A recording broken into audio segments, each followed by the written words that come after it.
Hello everyone, welcome back to my channel mathematics by Pawan Saxena. तो आज हम आपके सामने लेके आए हैं चैप्टर नंबर 1 के कुछ very important questions, previous year के क्वेश्चन जो आपको मिलेंगे आपको आने वाले मैथ्स के एग्जाम में। सेट 1, सेट 2, सेट 3 होते हैं वहाँ पर, तो किसी ना किसी सेट में आपको देखने को जरूर मिलेंगे ये क्वेश्चंस। तो चलिए स्टार्ट करते हैं आपके क्वेश्चन नंबर 1 से। क्वेश्चन आपके सामने दिखाई दे रहे होंगे कि first question is state the fundamental theorem of arithmetic. तो फंडामेंटल थ्योरम ऑफ अर्थमेटिक बहुत ही ज़्यादा इंपॉर्टेंट थ्योरम है। इस चैप्टर की 2 मार्क्स की आती है, जिसमें हम ये दिखाते हैं कि एनी कंपोजिट नंबर, कोई भी कंपोजिट नंबर जो है can be express as the product of its prime factor, कि किसी भी कंपोजिट नंबर को हम उसके प्राइम फैक्टर में कन्वर्ट कर सकते हैं प्राइम नंबर्स में।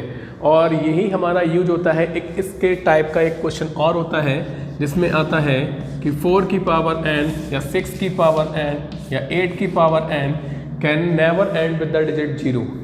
तो यहाँ पर ये फॉर्मूला अप्लाई भी होता है कि ये फंडामेंटल थ्योरम जो है गारंटी देती है इसमें कि ये यूनिट डिजिट 0 लेके आएगा या नहीं। मीन्स ये जो क्वेश्चंस आएंगे आपके वो इससे रिलेट करेंगे। तो पहले हम इसको समझ लेते हैं। तो ये थ्योरम आपकी मिलेगी एनसीईआरटी बुक में, जो आप सामने देख रहे होंगे। 2 लाइन की केवल थ्योरम है ये, जो कि आपको 2 नंबर फिक्स करा सकते हैं। नेक्स्ट क्वेश्चन है given that HCF is given, find the LCM. बहुत ही ज़्यादा पूछा जाने वाला क्वेश्चन है ये, कि आपको एक सिंपल सा फॉर्मूला याद रखना है कि HCF multiply LCM equals to first number multiply second number. तो यहाँ पर एक सिंपल सा फॉर्मूला ये आपके सामने दिखाई दे रहा है। ये एचसीएफ और एलसीएम के बीच में जो भी रिलेशन होता है वो है। यहाँ पर आपको 3 चीज़ें गिवन होंगी और आपको 4 इसमें से फाइंड करना होगा। लाइक इस क्वेश्चन में एचसीएफ दिखाई दे रहा है आपको 45 एंड एलसीएम आपको फाइंड करना है। First number is 135 and second number is 225। दूसरा तरीका ये भी है कि आप इन दोनों का एलसीएम प्राइम फैक्टराइजेशन मेथड से भी फाइंड कर सकते हैं, अगर आपको ये नहीं आ रहा है तो। लेकिन ये सिंपल तरीका है। यहाँ से आप इसे कैंसिल कर दीजिए।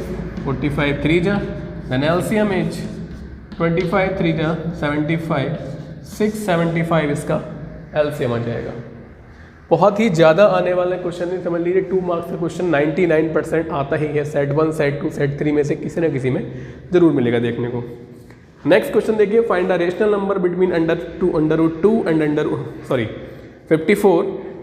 2 are numbers are in the ratio 2:3, then their LCM is 180। Find the HCF of these numbers. देखो, जब भी 2 नंबर आपको रेशो में दिए होते हैं, इट मीन्स वो अपनी सबसे ज़्यादा स्मॉलेस्ट फॉर्म में होते हैं। इसे हम स्टैंडर्ड फॉर्म कहते हैं।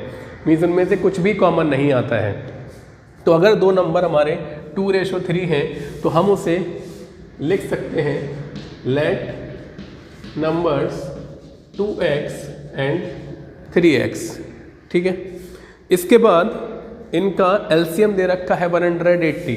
तो एलसीएम क्या होता है, पहले आप दोनों में से कोई भी कॉमन चीज़ ले लीजिए, जिसे हम एचसीएफ कहते हैं, और उसके बाद जो बचे हुए नंबर हैं उनकी मल्टीप्लाई कर दीजिए एचसीएफ से, तो एलसीएम आ जाएगा। LCM is 180। इन दोनों में कॉमन है x, और फिर नंबर बचे आपके 2 एंड 3, तो आ जाएगा 2 × 3। तो यहाँ से 6 3 जा 18, तो आपका ये x आ जाएगा 30।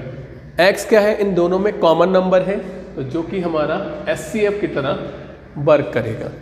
तो ये काफ़ी इंपॉर्टेंट भी क्वेश्चन है, काफ़ी अच्छा क्वेश्चन भी है। नेक्स्ट क्वेश्चन है find the rational number between √2 and √7। सबसे पहले आपको रेशनल और इरेशनल दोनों टाइप के नंबर्स को फाइंड करना आना चाहिए। कभी कभी ये पूछ लेता है कि एक रेशनल और एक इरेशनल नंबर बताइए, और रेशनल तो आपके सामने दिखाई दे रहा है कि √2 और √7 के बीच का। तो √2 और √7 के बीच की अगर आपको वैल्यू पता है तो आपके इसके बीच के रेशनल या इरेशनल कोई भी नंबर फाइंड आउट कर सकते हैं। तो इसलिए आपको एक फिक्स वैल्यू पता होना चाहिए कि हमें इन दोनों के बीच में कोई नंबर फाइंड करना है। अब जैसे कि √2 की वैल्यू होती है 1.414, और √7 अगर आपको वैल्यू याद नहीं है तो आप इसे स्क्वायर रूट मेथड से भी फाइंड आउट कर सकते हैं। तो यहाँ पर 2 2 जा 4 हो जाएगा, 3 पॉइंट लगेंगे तो हम पेयर से 0 उतारते हैं इसके आगे। इसके बाद यहाँ दोनों 0 आ जाएंगे और फिर 7 तो 6 टाइम लगभग ये जाएगा। 6 6 36। तो ये हमारे पास एक अप्रोक्स हम ले सकते हैं कि √7 को हम 2.6 भी लिख सकते हैं। अब 1.4 और 2.6 हम एक डिजिट का नंबर ले रहे हैं, केवल 1.4 और 2.6। इसके बीच में बहुत सारे नंबर मिलेंगे आपको रेशनल चाहिए तो रेशनल और इरेशनल चाहिए तो इरेशनल। तो देखिए 1.4 और 2.6 के बीच में पहला ही रेशनल नंबर आ जाएगा 1.5, 1.6, 1.7, 1.8, 1.50। ऐसे बहुत सारे नंबर आप देख सकते हैं। अगर आपको इरेशनल नंबर देखना है तो इरेशनल का क्या होता है कि उनका डेसिमल एक्सपेंशन नॉन रिपीटिंग और नॉन टर्मिनेटिंग होता है। तो हमारे यहाँ पर एक ऐसा नंबर हम यहाँ पर क्रिएट कर सकते हैं 50, 500, 500, 54 टाइम 0। तो ये एक इरेशनल नंबर बन जाएगा और 1.5 एक रेशनल नंबर बन जाएगा। नेक्स्ट क्वेश्चन है इसके बाद 56। Write the number of the 0 in the end of the number whose prime factorisation is this. तो आपके सामने प्राइम फैक्टराइजेशन दे रखा है किसी एक नंबर का और आपको बताना है कि इसमें नंबर ऑफ द जीरोस मतलब लास्ट में कितने जीरोस आएंगे। तो देखिए क्वेश्चन है कुछ 2 की पावर 2 इंटू 5 की पावर 3 इंटू 3 की पावर 2 इंटू 17। जीरो कब आता है? 10 कब आएगा? जब वहाँ पर एक 2 और एक 5 हो। 100 कब आएगा? जब वहाँ पर 2 2 और 2 5। तो जितने भी जीरो आपको चाहिए, अगर एक जीरो चाहिए तो एक पेयर होना चाहिए 2 और 5 का, 2 जीरो चाहिए तो 2 पेयर होना चाहिए। अभी यहाँ पर हमारे पास 2 2 हैं और 3 5 है यहाँ पर। तो हमारे जो प्रॉपर पेयर बन रहे हैं 2 और 5 के वो केवल 2 ही बन रहे हैं। तो यहाँ पर पेयर ऑफ 2 एंड 5 आर 2। तो इसलिए जो नंबर ऑफ द जीरोस होंगे इसमें वो केवल आएंगे 2। क्लियर? यहाँ पर हम मल्टीप्लाई करेंगे तो 2 यहाँ से लेंगे, 2 यहाँ से लेंगे 5 हम, तो 5 इंटू 2 5 इंटू 2 हो जाएगा 100। तो हमारे 2 जीरो आपको मिलेंगे लास्ट में कैलकुलेशन के।